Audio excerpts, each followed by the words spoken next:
ക്രിസ്ത്യാനികൾ പെസഹ ആചരിക്കുകയാണല്ലോ. ക്രിസ്ത്യാനികളുടെ ഇടയിൽ പെസഹ ദിവസം പെസഹ അപ്പവും പാലും ഉണ്ടാക്കാറുണ്ട്.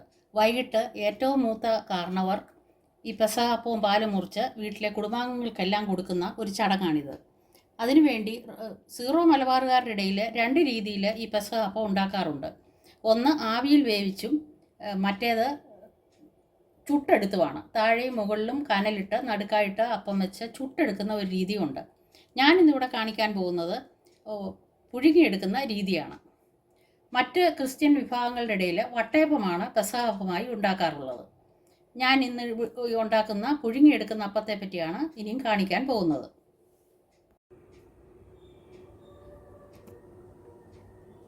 പെസഹ അപ്പം ഉണ്ടാക്കുന്നതിനായി നമ്മളിവിടെ 1 കപ്പ് അരിപ്പൊടിയാണ് എടുത്തിരിക്കുന്നത്.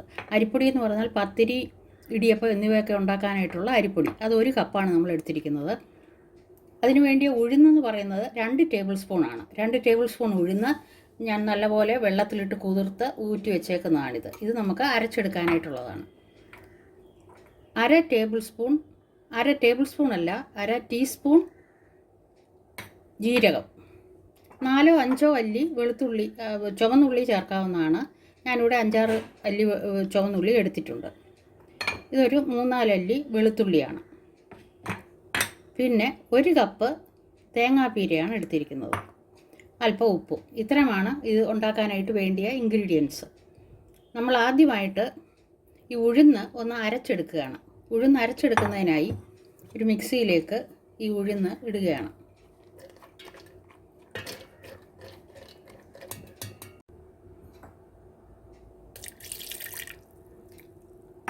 ഇത് നമുക്ക് നല്ലവണ്ണം അരച്ച് എടുക്കാം.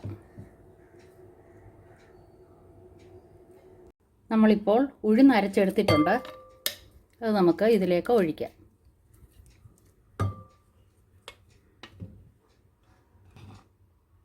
ഇനി നമുക്ക് ഈ ബൗളിലേക്ക് തന്നെ തേങ്ങ ഇടാം.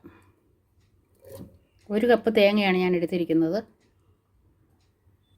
ആ തേങ്ങയിലേക്ക് നമ്മൾ എടുത്തിരിക്കുന്ന 1/2 ടീസ്പൂൺ ജീരകം, ഒരു 5-6 ചുവന്നുള്ളി, 4 അല്ലി വെളുത്തുള്ളി, ഇതിലേക്ക് നമുക്കൊരു 1/4 കപ്പ് വെള്ളവും കൂടി ഒഴിച്ചു കൊടുക്കാം.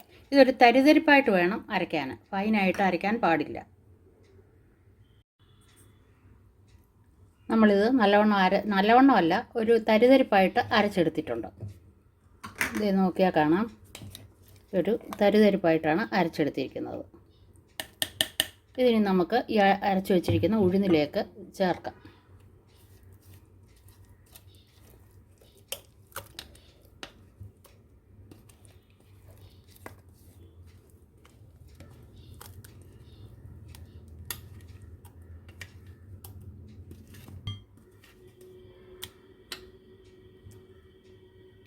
അതിനുശേഷം നമുക്ക് ഈ മിക്സിയിലേക്ക് തന്നെ ഈ 1 കപ്പ് അരിപ്പൊടി, പത്തിരി, ഇടിയപ്പം ഇതിനൊക്കെ എടുക്കുന്ന 1 കപ്പ് അരിപ്പൊടിയും ഈ ഉപ്പും, നമ്മളെടുത്ത് വെച്ചിരിക്കുന്ന ഉപ്പും കൂടെ ചേർത്ത് വെള്ളമൊഴിച്ച് അരച്ചു കൊടുക്കാം. ഏകദേശം ഒരു 1/2 കപ്പോളം വെള്ളം വേണ്ടി വരും. അത് നമുക്ക് നോക്കി അതിനനുസരിച്ച് വെള്ളം ഒഴിച്ചു കൊടുക്കാം. ഇത് അരച്ചു കൊണ്ടുവരാം. അരിപ്പൊടി നമ്മൾ മിക്സിയിലിട്ട് ഒന്ന് അടിച്ചെടുത്തിട്ടുണ്ട്. അരിപ്പൊടി നേരെ അങ്ങ് ഇട്ടാലും കുഴപ്പമില്ല, പക്ഷേ ഒന്ന് മിക്സായി വരുന്നതിന് വേണ്ടിയാണ് ഇങ്ങനെ മിക്സിയിലിട്ടൊന്ന് അടിച്ചെടുക്കുന്നത്.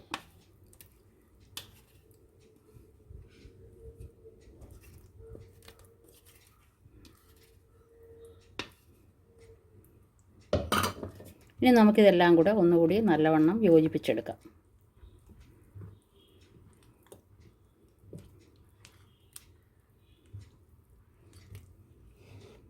പുളിപ്പില്ലാത്ത അപ്പമാണിത്. അത് കാരണം ഇത് ഫെർമെൻറ്റ് ചെയ്യാൻ വെക്കേണ്ട കാര്യമില്ല. എന്നാലും ഞാനൊരു 1/2 മണിക്കൂർ നേരം എല്ലാം കൂടെ ഒന്ന് യോജിക്കാൻ വേണ്ടി വയ്ക്കുന്നുണ്ട്. അതിനുശേഷം നമുക്കിത് പുഴുങ്ങിയെടുക്കാം. ഇനി നമുക്കിത് 1/2 മണിക്കൂർ നേരത്തേക്ക് റെസ്റ്റ് ചെയ്യുന്നതിനായിട്ട് വയ്ക്കാം. അതിനുശേഷം നമുക്കിത് പുഴുങ്ങിയെടുക്കാം. ഇപ്പോൾ നമ്മൾ അരച്ച് വെച്ചിരിക്കുന്ന മാവ് 1/2 മണിക്കൂർ കഴിഞ്ഞിരിക്കുകയാണ്. ഇനി നമുക്കിത് ചുട്ടെടുക്കാം. ചുട്ടെടുക്കുന്നതിനായി ഒരു പാത്രത്തിലേക്ക് അല്പം വെളിച്ചെണ്ണയാണ് തൂത്ത് കൊടുക്കുന്നത്. ഇതിന് നെയ്യേക്കാട്ടിലും നല്ലത് വെളിച്ചെണ്ണയാണ്. ഈ അപ്പം ഇളകി വരാനും ഒത്തിരി ടേസ്റ്റ് ആകുമ്പോഴും ഈ ഉള്ളിയും വെളുത്തുള്ളിയും എല്ലാം ചേർന്ന കാരണം ഇതിന് വെളിച്ചെണ്ണ തേക്കുന്നതാണ് ഏറ്റവും നല്ലത്. ഇനി നമുക്ക് ഇത് ഈ പാത്രം അപ്പച്ചെമ്പിൻ്റെ അകത്തേക്ക് വെച്ചിട്ട് നമുക്ക് മാവ് ഒഴിച്ചു കൊടുക്കാം.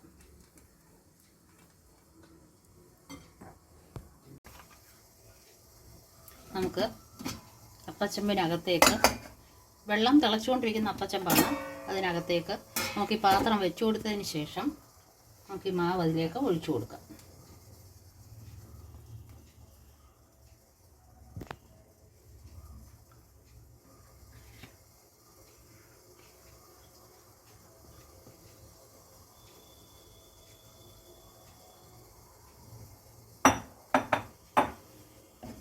നമുക്ക് അപ്പച്ചമ്പ അടച്ച് ഒരു 15 മിനിറ്റോളം വേണ്ടി വരും ഇത് വേകുന്നതിനായിട്ട്. 15 മുതൽ 20 മിനിറ്റ് വരെ.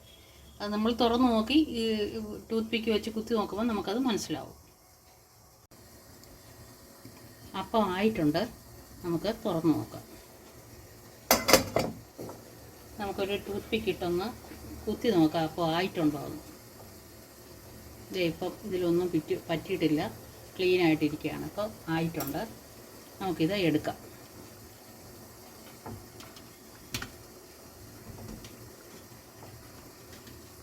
എടുത്ത് തണുക്കാനായിട്ട് വയ്ക്കാം. പെസഹ പാൽ ഉണ്ടാക്കുന്നതിനായി നമ്മൾ ഇവിടെ 2 കപ്പ് തേങ്ങാപ്പാലാണ് എടുത്തിരിക്കുന്നത്. 2 കപ്പ് തേങ്ങാപ്പാലിൻ്റെ 2ാം പാലാണ്. ഇത് 1/2 കപ്പ് 1ാം പാലാണ്. ഇത് ശർക്കര 150 ഗ്രാം ശർക്കരയാണ് ഇവിടെ എടുത്തിരിക്കുന്നത്. ഞാൻ ശർക്കര പൊടിയാണ് എടുത്തേക്കുന്നത്. അതുകൊണ്ട് ഇത് നേരിട്ടിങ്ങനെ ചേർക്കുകയാണ് ചെയ്യുന്നത്. ശർക്കര ശർക്കരയായിട്ടുള്ളതാണെങ്കിൽ അത് വെള്ളത്തിൽ അരിയിപ്പിച്ച് എടുത്ത് അരിച്ച് വേണം ഉപയോഗിക്കാൻ. ഞാനിവിടെ ശർക്കര പൊടിയായത് കാരണം നേരിട്ട് ഉപയോഗിക്കുകയാണ്. ഇത് 1.5 ടേബിൾ സ്പൂൺ അരിപ്പൊടിയാണ്. അരിപ്പൊടി ഇതിൽ കലക്കി ചേർക്കുന്നതിന് വേണ്ടി അരിപ്പൊടി. ഇത് ചുക്കുപൊടി,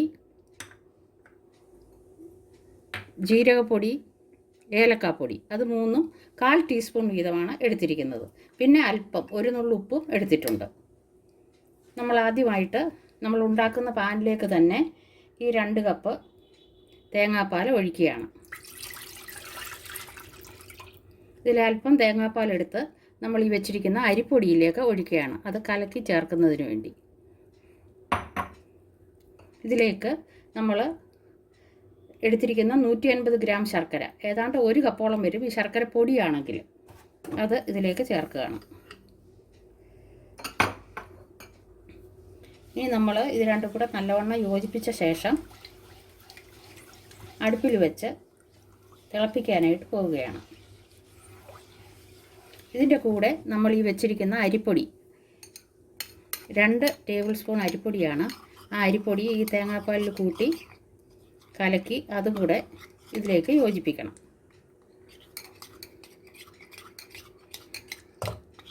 നമ്മൾ നല്ലവണ്ണം യോജിപ്പിച്ചിട്ടുണ്ട്. അതും ഇതിലേക്ക് ഒഴിക്കുകയാണ്.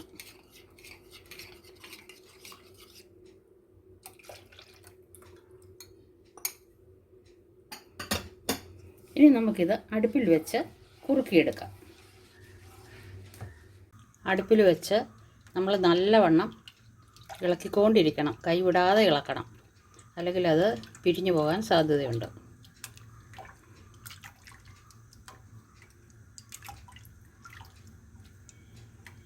കൈവിടാതെ ഇളക്കി ഒന്ന് കുറുകി വരുമ്പോൾ നമ്മൾക്ക് ഈ ചുക്കുപൊടി, ഏലക്കാപ്പൊടിയും എല്ലാം ചേർത്ത് കൊടുക്കാം.